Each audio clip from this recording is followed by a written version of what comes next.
welcome back to the Unbiased Room. A little special episode, right? Instant reaction from the Red River rivalry. And we went out there and got that dub, baby. Let's go. Let's go. So what are some of the things, man, that you were impressed with today? First and foremost, the O-line. They got absolutely abused at times by one of the best defensive fronts that we're going to play all season. But a lot of the game, they held their own. They gave Arch time in the pocket. They handled the pressures that Arch could escape the pocket. They opened up great holes for Wisner to run through. The biggest surprise for me today, I think, was the performance of the O-line. The emergence of the run game, that was fantastic as well. And Trey Wisner ran like a man obsessed. That guy was unstoppable today. He turned tackles for losses into 3-yard gains, and he turned 3-yard gains into 8-yard gains. It was crazy to watch. Yeah. And, you just wonder where that guy's been all season, but there's no hem and hawing about that. Today, we whooped Oklahoma's ass, and you love to see it. Love to see it. You love to see it. I tell you, man, I'm impressed with. Right, I'll let you cover the players. I'm impressed with the simplicity of Sark's play calling. He kept it simple. There wasn't a lot of intricate things that he was doing. He kept it simple. He ran downhill, right? A lot of comebacks, a lot of out routes. He kept it super vanilla, super clean, and just lined up and played football, man. I loved it, man. So, he gets my golden hat of the night, man. Well, he got the gold hat of the game. Yeah. But no, I'm with that. It seemed like the play calling was a lot simpler and it was more effective, I think. Maybe between the start of the season and now, we either decided that the schemes that we were trying to execute with the team that we had were just too much, or we were trying some more exotic stuff out on some perceived lesser opponents.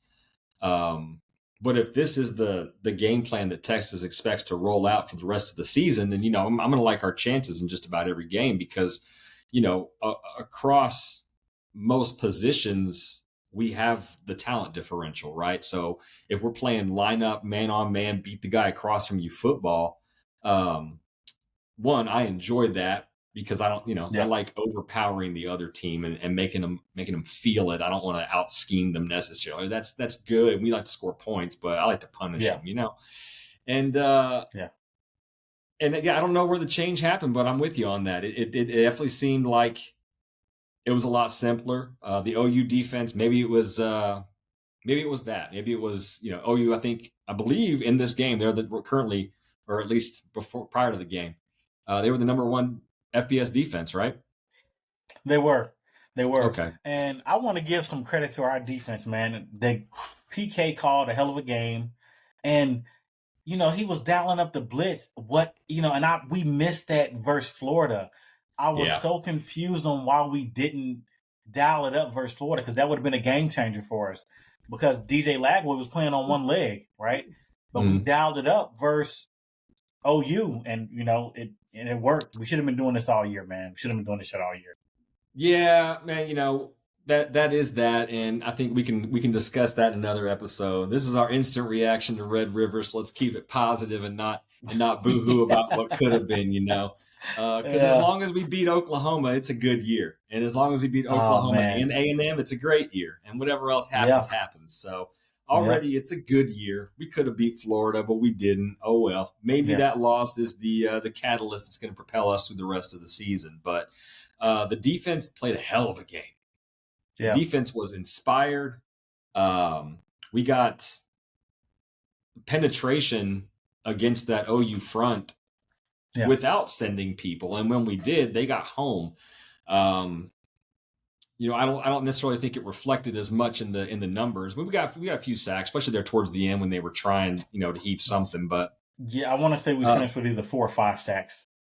But we would have finished with more. But Mateer was in the game. He played, and he's very mobile. He was their whole running game. So, forcing that aspect of the game. You want to do that, and that tends to be that particular quarterback's strength. But still, it's pressures. It's getting him uncomfortable, getting him outside of the pocket. The secondary, though, my goodness, 3 picks. 3 picks Hey, on a dude that people boy, were saying was, the best playing quarterback in the country right now. yeah, he was getting that claim. I missed Manny Muhammad. Maybe that's why we weren't sending the blitz versus Florida, because we didn't Possibly. trust Kobe Black to do his job on the outside. And As with well, we Manny shouldn't. back, we're able to do that. Yeah. Yeah, no, Manny was insane. Manny's getting tackles for losses. Manny got 2 picks. Grayson Littleton, of course, with the 3rd clutch one there. The secondary was outstanding. Taft Daddy in the backfield getting sacks, almost picking the ball off. Yeah, they were. They were on fire. They were on fire, and and again, it's one of those things. We're not going to boo-hoo about it, but you would have liked to have seen that all season. Where would this team be? But now we know what the team is capable of. Let's just see that going forward. Let's talk about special teams. Hey, so kicking situation, missed 2 field goals. I still got faith in Will Shipley. He's still good. That was a 55-yarder and a 56-yarder, so he's still good in my books, right? Yeah, I'm with that. I mean, my man Ryan, that one kick was so short. I think something had to happen with the hold or something, because he missed that 56 by doinking it. Yeah. So he hit. Yeah. He has the leg for it. I don't know why it was so short, but yeah, I'm with you. He's a Shipley. He's good in Texas football for me. Yeah, for sure. And then Ryan Niblett, man, housed one, and I loved every minute of it. And that boy is he fast boy. And it else seemed like the OU coverage team wasn't expecting it. Yeah. Which I don't understand, because in any game you want to take as much advantage of every play as you can and get the most meat off of it, right? But especially in a rivalry game, especially in your biggest rivalry game, because we're in the SEC now. It's almost like every game is a rivalry game. But that's what it feels you're like. Playing OU in Texas, you're going to fight and claw for every yard, and the fact that not a great punt, but off towards the sideline, I expected him to kind of get nudged out at some point. But no, my man housed it, and etched his name into Red River lore forever. Brilliant. Boy, fast. And shout out to the dude he hip checked to avoid that one tackle too. His own guy. I forget which one it was, but he basically bounced off of him to get enough separation from other dude. Hey man, good on you.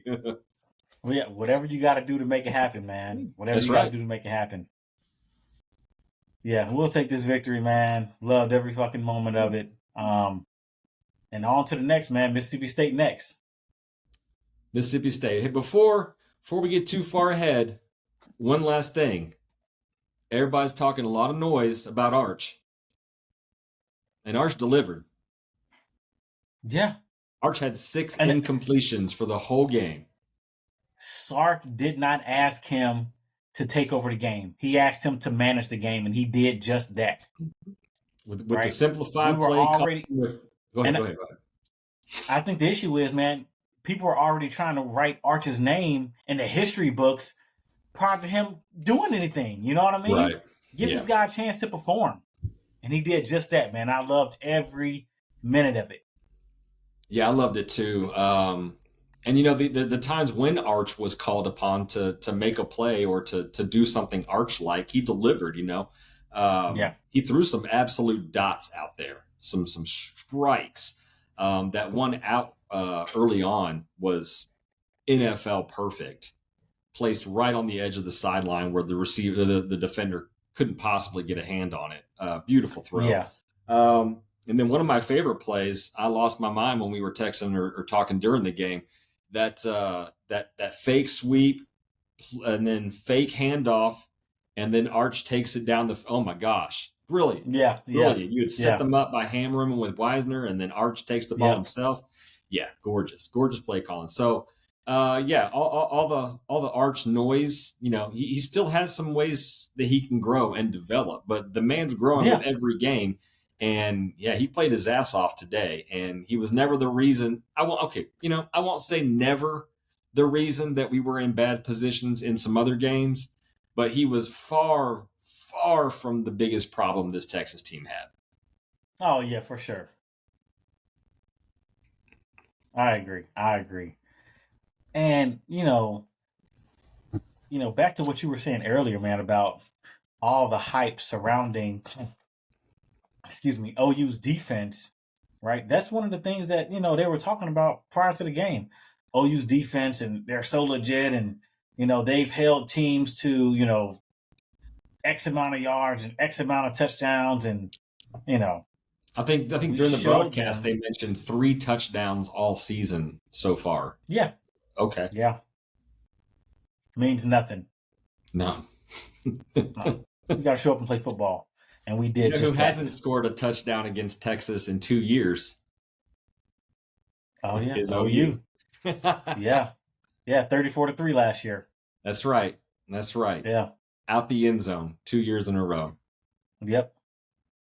So yeah, I think that may just be a symptom of the media now, and just having to have a big story to run with. It was Arch to start the season. He's probably the reason why we were ranked preseason number 1, and then all the hubbub about how terrible Arch is and how he must be a flop and this and that dropped us completely out of the rankings, and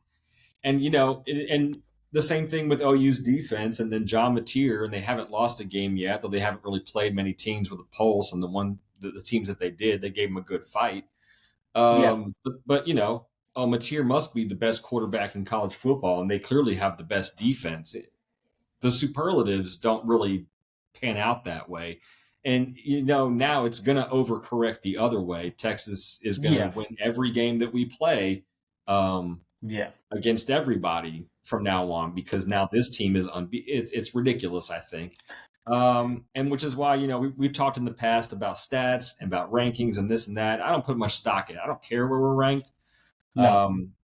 I care about the postseason. If we can get in the postseason, let's make some havoc. And if we can't, let's go play a bowl game and get some guys some reps. But all the talking and the stuff, it just contributes to a lot of overhyping, like you said.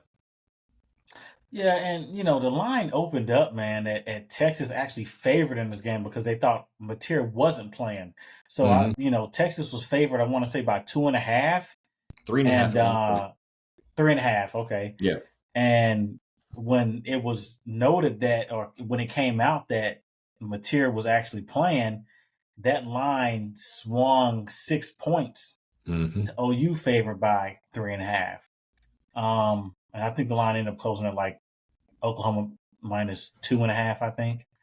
I saw some places it was Texas by 1.5 still. Oh yeah. Weirdly. I don't know.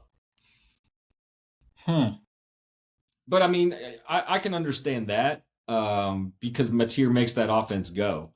So if it had been Hawkins back there, OU fans are gonna cry about it right now and say that, well, obviously Mateer wasn't good enough to go. He's the next coming of Tom Brady. So if he threw 3 picks, then what? Obviously he wasn't feeling good enough. And to also be fair, he took some licks and he was bleeding all over my football out there. Which is also just gross.